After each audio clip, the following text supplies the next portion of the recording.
my name is Aquicia Walker, and I am with UNT's Department of Learning Technology. And today I'm doing a presentation over how to sell that cell. We're going to start off with a little PowerPoint presentation.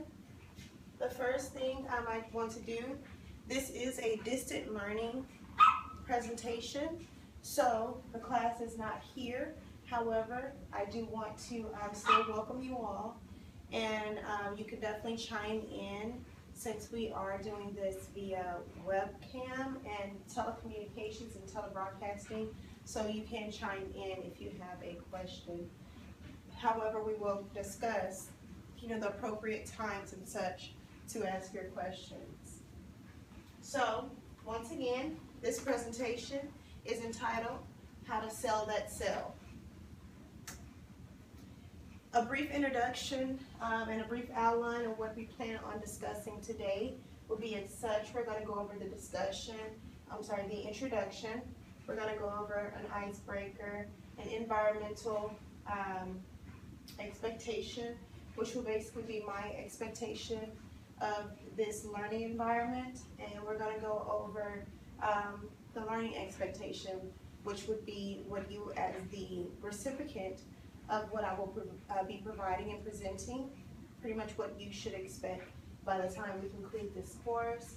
We're going to go over the material, of course, and then we're going to go on to present the hands-on technical presentation, go through Q&A, and then we're going to end this discussion. So moving forward, let's get started. So during this workshop, the fundamentals of selling will be addressed.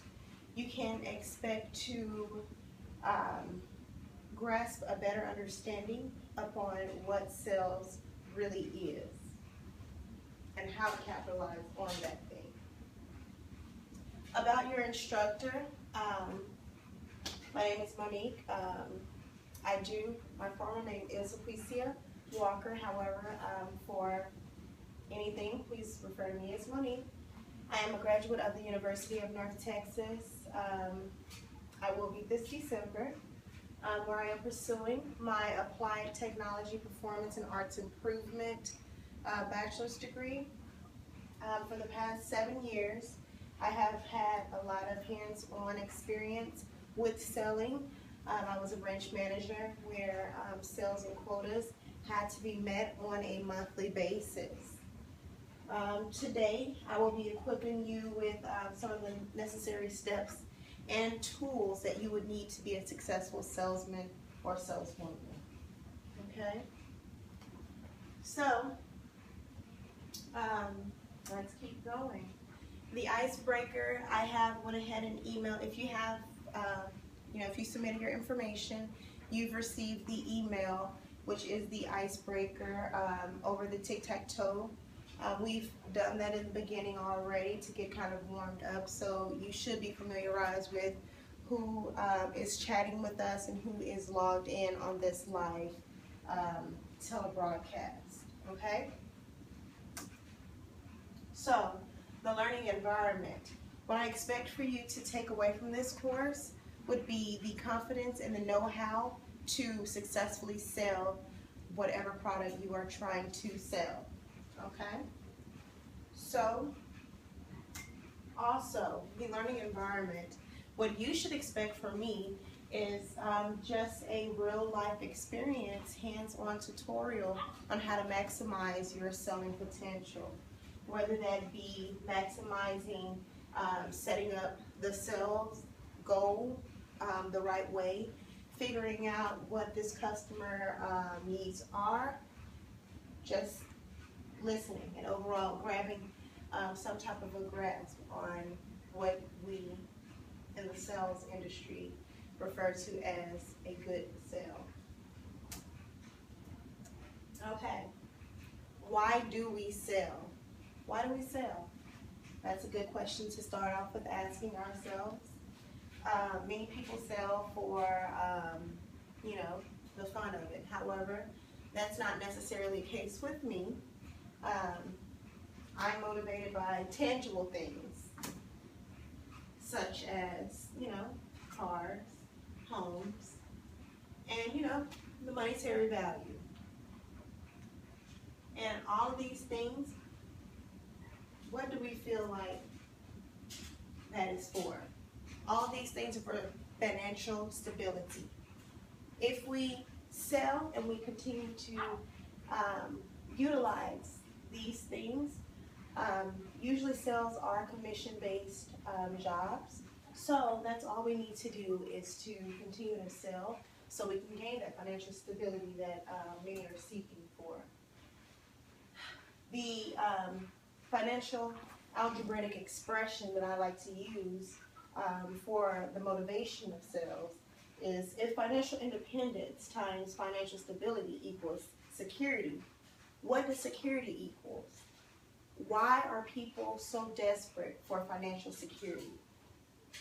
It may be different for you.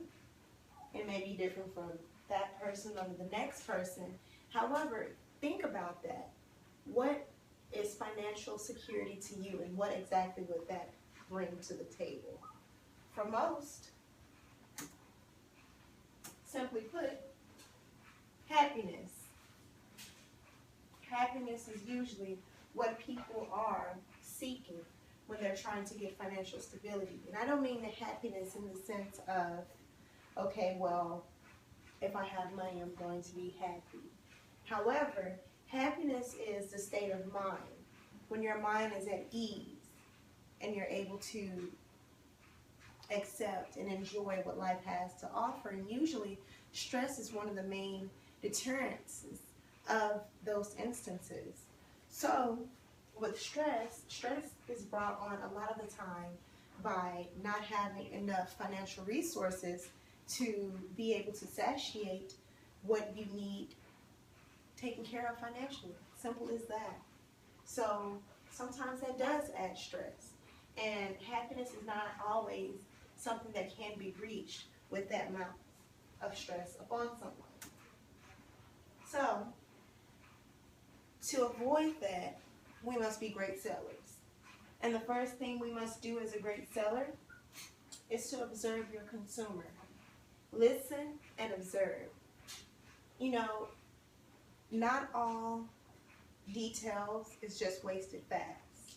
If you have someone who comes in, let's say figuratively speaking, I'm a branch supervisor, and a customer comes in to make a deposit in her account, and just in giving good service, I ask her how her day is going, and she mentioned something about she's preparing for her son to go off to college.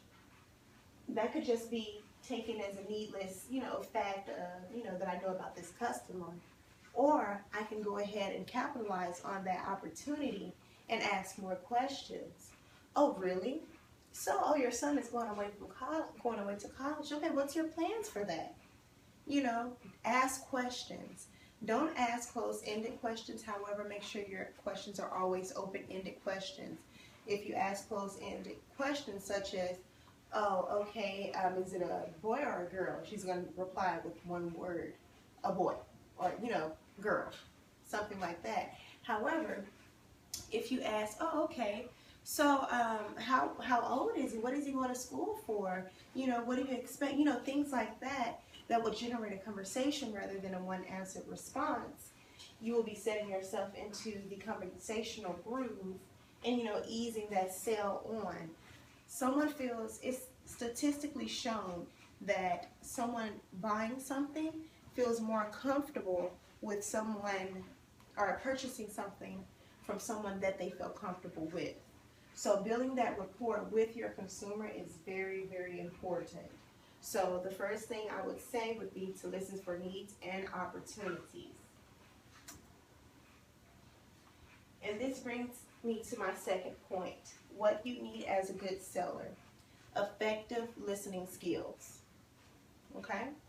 Effective listening skills would be number one, because if you cannot effectively listen to what that consumer is saying, not only verbal communication, but as well as body language, what she's inferring, she may not come out and say exactly, okay, this is what's going on, or this is my issue. However, it's up to you to listen and gather these bits and bites of pieces that she's giving you to the story and put together this puzzle and make this all work for her. So effective listening is very, very important. The main reason it's important is because